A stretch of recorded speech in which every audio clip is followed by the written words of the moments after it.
Hello, welcome back to I Got Board Game. I got board game. I got board game. I am Ben, I'm John.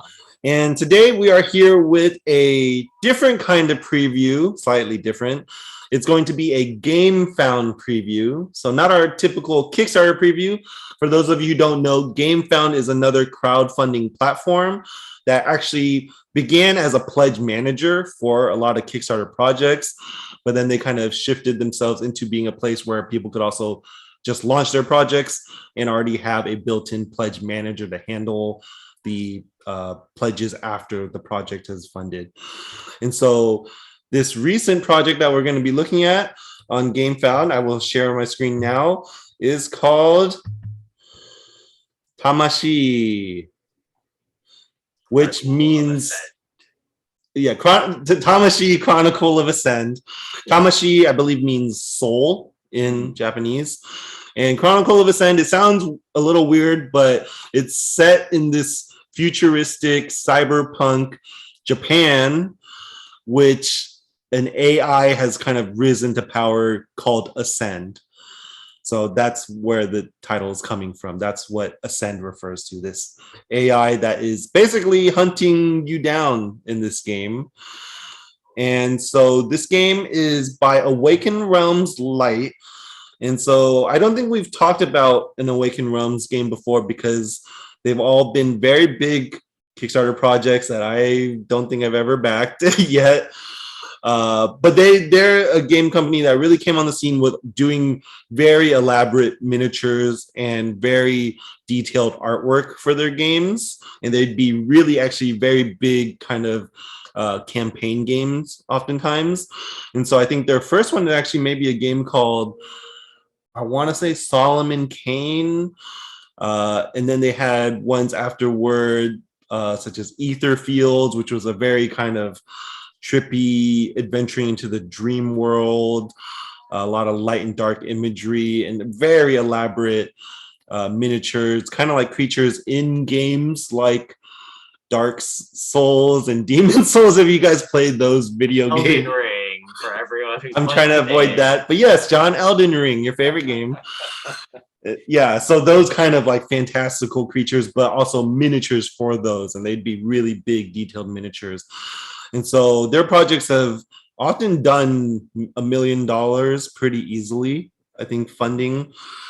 Anyways, coming to this project, this is done by Awaken Realms Lite, which is a newer branch off from Awaken Realms, where they're trying to make lighter games, ones that aren't as elaborate. And so even in the description here, they'll mention that this is a lighter game, but I think a lot of other people previewing this will mention that it's relatively lighter compared to those big games that I mentioned, but it's still not a light game overall. It's probably more like a medium game. And especially in this case, this is a cooperative campaign game. So that already has a certain weight to how elaborate it'll be. And so, as I mentioned, it's a cooperative campaign game, but they also do mention that even though it's a campaign game where you'll play through different story missions and you'll unlock things in the game that you can use, the missions are supposed to be replayable. So you can play them outside of this kind of campaign or progressive manner. Yeah, so if you're thinking games, it's kind of probably more akin to if you've played through Pandemic Season 0, that style, where when you're playing through that game, not to spoil anything, is there are things that unlock as you're playing through the game, and then you add into new scenarios and progress through the game, unlocking things, changing things over time.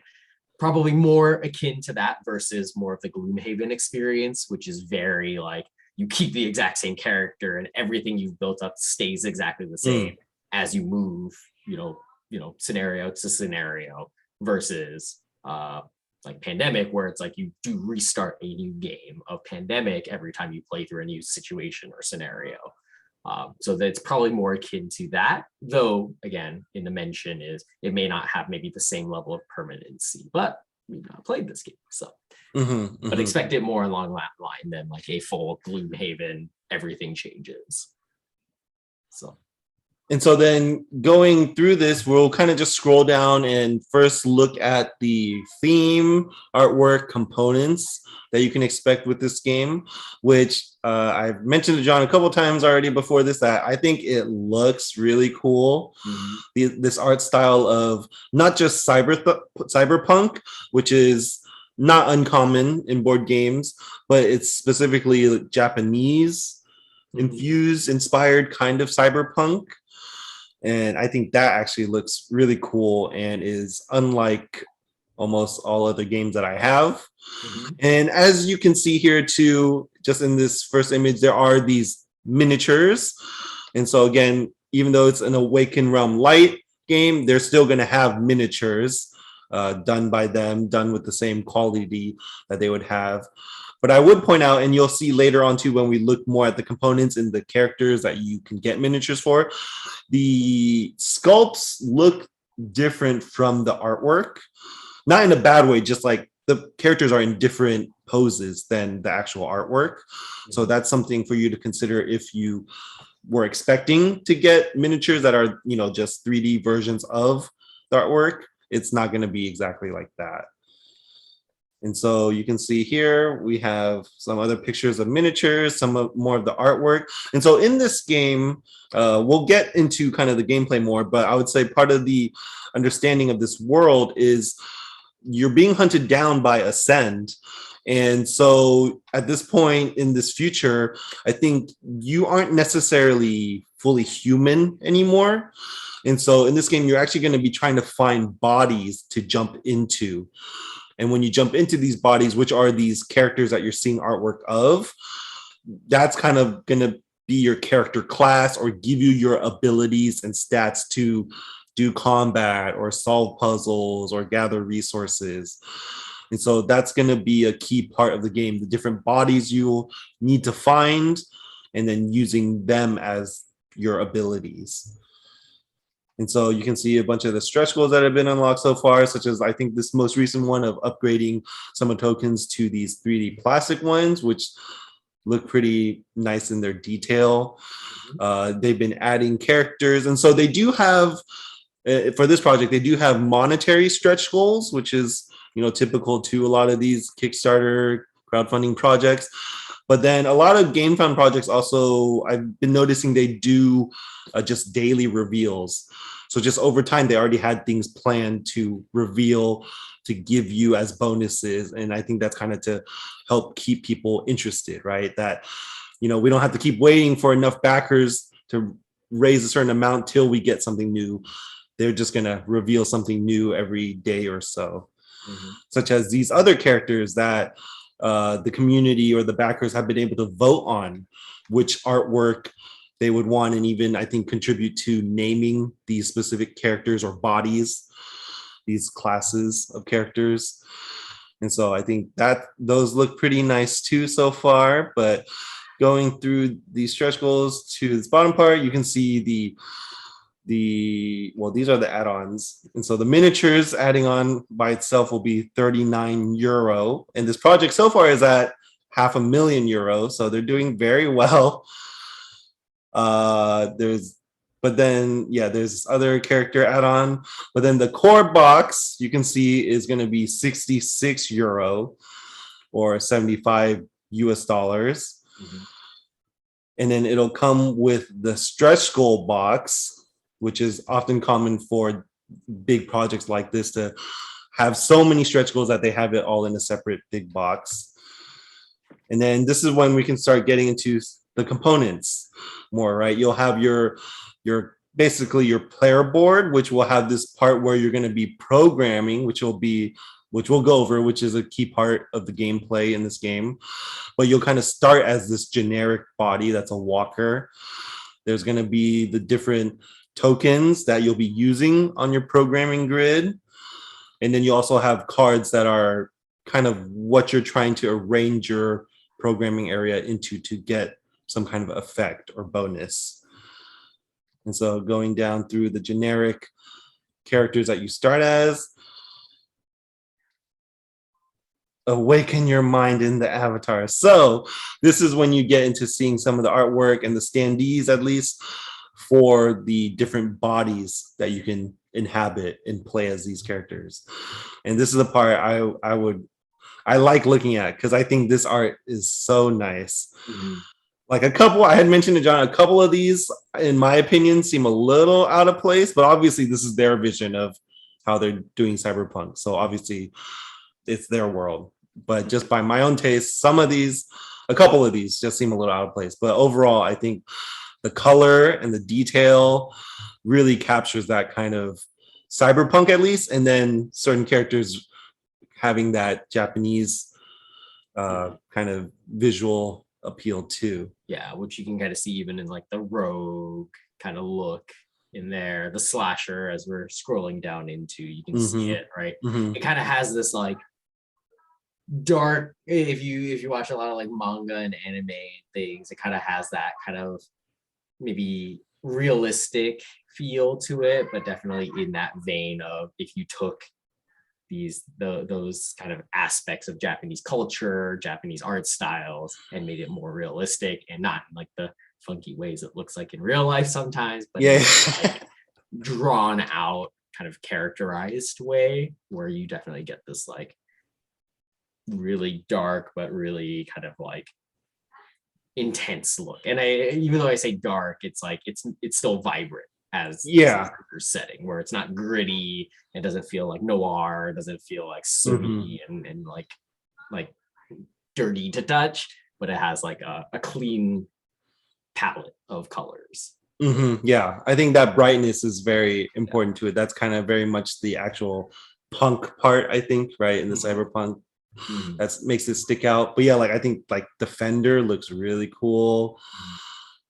And then I think Night is like very fitting, this very kind of cyber looking but Japanese influence night design.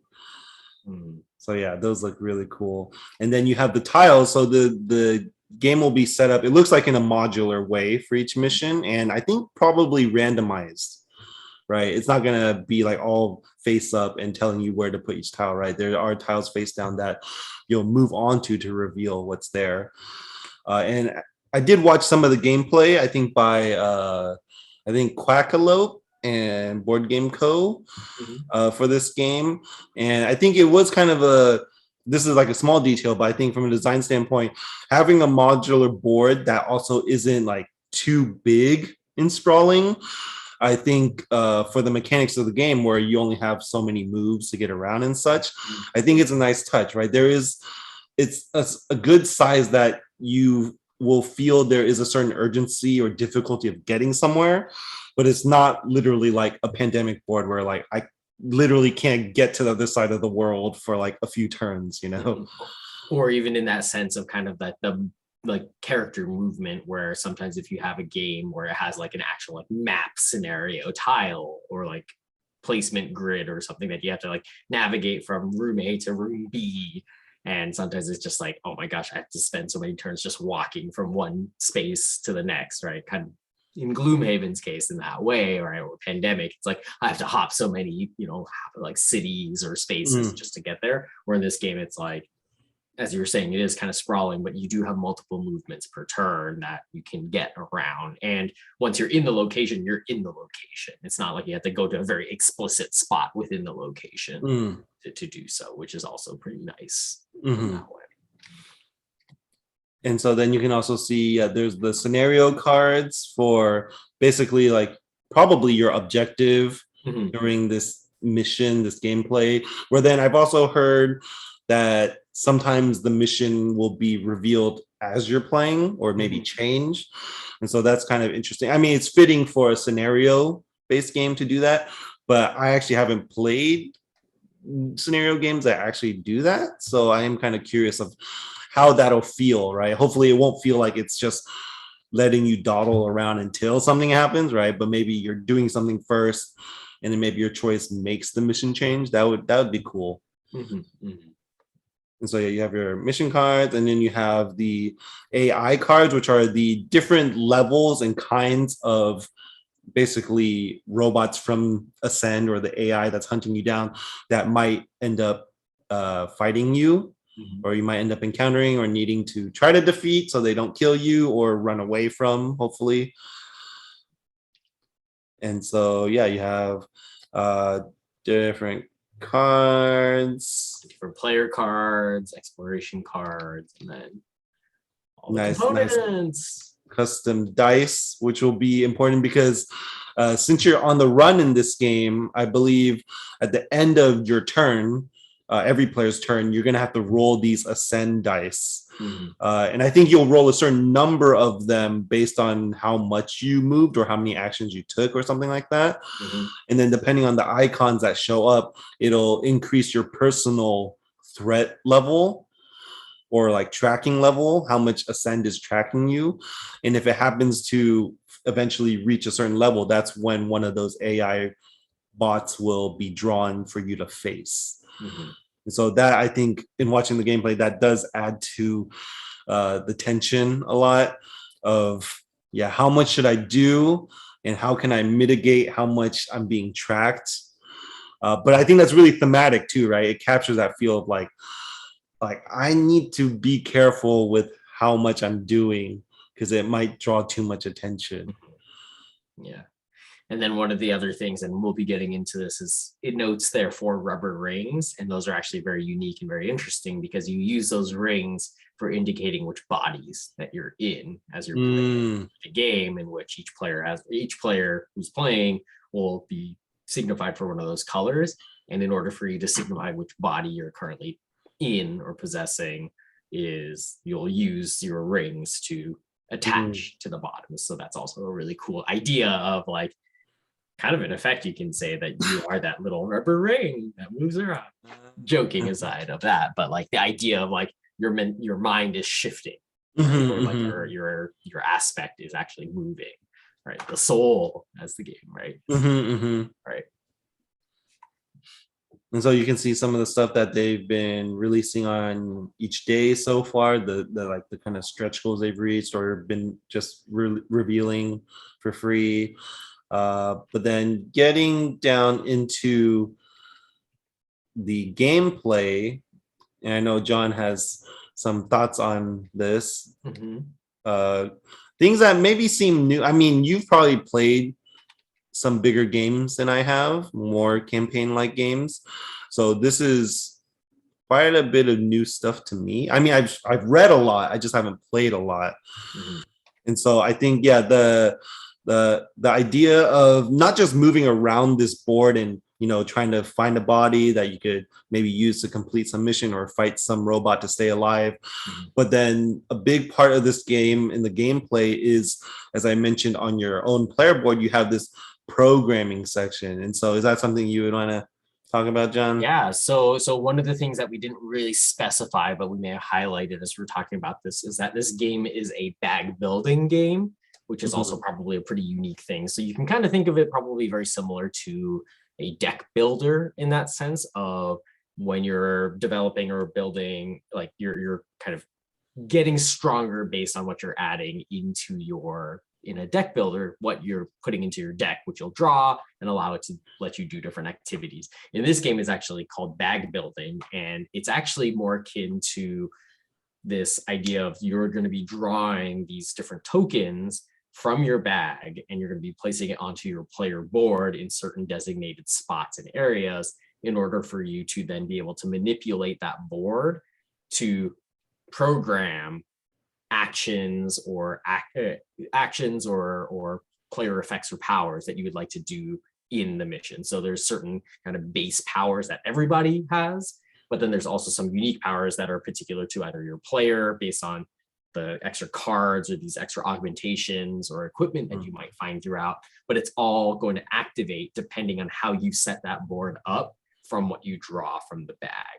And so I think that's where mechanically this is a very interesting game because that's one aspect, one big aspect of what you're doing. And it's kind of in these two phases of how you play the game is you're going to have this first programming step in which you're kind of preparing your board of tokens for your turn.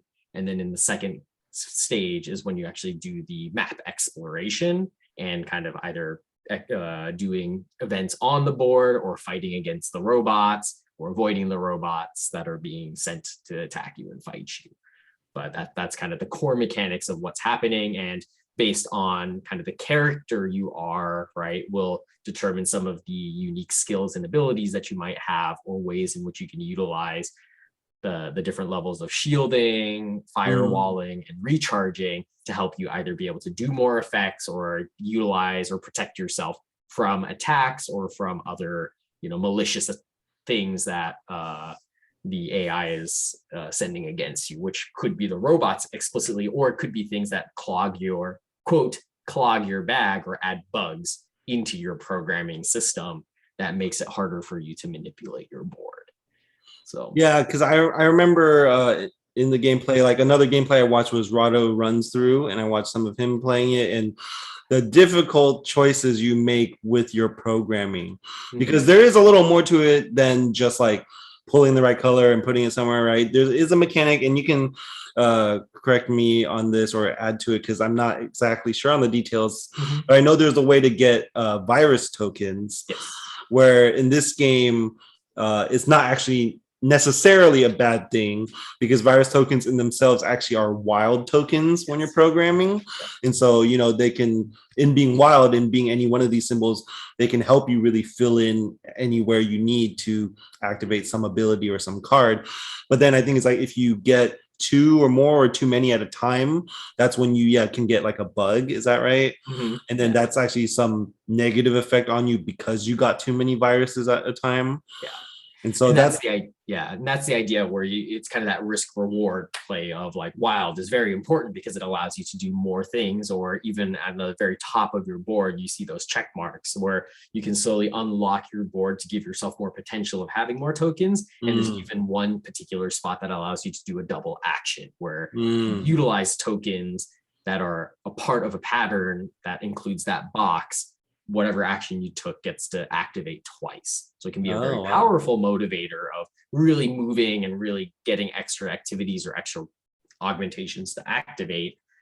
But it may come at an expense or at a cost where, again, if you're adding these bugs into your thing, into your bag, what can happen is you start clogging up your board in which you can't move those, or you can't shift them around, and there's like maybe you don't have patterns affecting, and then there may even be AI or other events that might impact you as a player based on how many bugs you might have in the system, or just the fact that you can't activate skills or abilities based on how your board is configured. So that's where randomization is the wrong word, but that's definitely how kind of in the deck builder game is when you get these cards that kind of clog your deck or kind of make it inefficient or cause issues to what you're putting together in the deck, or in this case in your bag. Yeah, and I think even just going back, like this programming idea or mechanic in general, I think caught my attention because we had reviewed Bullet Heart on this, right? Which is like a real-time kind of needing to fit your patterns and move your bullets in specific places in real time. Obviously, this doesn't need real time. That would not be necessary for this game, but it's that kind of interesting, not quite Tetris puzzle, right? But that kind of puzzle, right, that you're playing with. But it's kind of cool in this case where it is kind of this thematic ideal of programming different actions because you'll need it for however it's indicated on your abilities and cards. But I think it's really cool that you'll have to make those hard decisions of how am I using my tokens up for what, right? It's not just like in Bullet Heart where it is clearing them to keep yourself alive and pass to your opponent, right? This is very much, do I move it into this pattern and use up those tokens to just give myself a shield now to stay alive? Or do I actually need to prepare to attack something? Like you're still limited in the number you're getting and how you can arrange them for various different actions. I think that's really cool. I think that'll make very tough decision-making points. Yeah, and that's all on just the programming side. And thematically, what I really like about this game is that, as I was mentioning, there's kind of actually two phases in your turn that you're doing things. So in this main part, it's this programming aspect is kind of you as a player or you as this avatar preparing yourself for what you're going to be doing next, which then leads into the second phase of the turn, which is more of the adventure system, right? Or the actual movement on the board, in which you actually have a separate quote currency or actions that you're going to be utilizing to move around the actual board itself. So while the programming, you're doing it to prepare your, as we were saying, things of like shielding or healing or getting your guns equipped and kind of upgrading or getting yourself ready in that space. The second component is then you're adventuring into the world, which is its own action. So then you have, I believe it's 3 actions naturally. There may be ways to gain more or less. I didn't see it in any kind of playthroughs or walkthroughs that I was reviewing, but the idea, or at least as far as I saw, but then you're kind of moving on the board, in which, as we showed before, is that modular space in which you're kind of hitting those different hexagons of either revealing new spots or going into a particular place. And some of those locations, based on what you've programmed, you'll be able to activate events within those spaces to gain benefits, to change the body that we were mentioning that you're in, or just to do other things, or like try to complete the scenarios.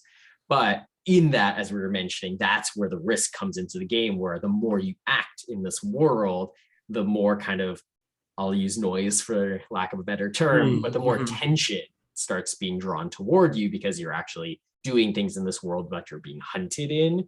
And that's where that die comes into effect of how much are you going to be kind of noticed by this AI, by the actions, by the work, by the effects that you're doing. And so I really like that, because where I would have struggled a lot with this game of interest, or at least I would have kind of pushed on this a little bit of it doesn't feel as good, is if you had to program your movement in addition to using it for other things. That would have been a little bit frustrating, right? Where some deck builder games, like if you think of Clank, where you have to draw into your adventuring board, you have to have cards that explicitly allow you for movement. In this game, you don't. You're not worried about that. You don't have to have an action economy within your programming board, which is already going to feel limited in that sense, but you can prepare and plan ahead. You get to use other actions and risk how much actions do you want to take, because if you take too many actions and you get cited or seen, then you're going to have to deal with new threats that maybe you didn't prepare yourself for those encounters. Or you might just be unlucky and you just draw the critical hits that can affect you and add more threat onto your board encounters. And I think with the moving around, coming back to the game board here, you can maybe see that some of these spaces have, the icons letting you do some kind of ability there too. So that's something else you would spend icons on. But then keep in mind, this is a story game. So I remember seeing in gameplay, there are tiles where you'll encounter someone, and then I think a card will be drawn for that, and you'll read it and see what that person is asking. It could be this like hobo looking guy asking for this specific tokens, or representing certain data or something, and you can choose whether to give it to them or not, and then that'll change what happens, right? You might get something good, you might have just gotten mugged, you don't know, right? And so it's not as static as just there's a space where you go and exchange tokens to heal, and there is story moments too where you're going on this board, which I think will be pretty cool to see. It'll get you into this world, right? And how the state of things here, and again, those tough choices with your limited resources. And so yeah. And then I think the last thing I would mention briefly is you had mentioned the being tracked, and we had pointed out the components of the robot cards. And I think these are kind of cool because it's not simply like one robot, right? I think lighter games might do that. It's like you reach a certain level of being tracked or your threat level, so you'll draw like a generic monster, and it's like, okay, this is gonna hurt you if you don't deal with it, right? But this is actually a deck, and you can see here 70 AI cards, right? These different kinds of robots of different difficulty levels that could end up finding you.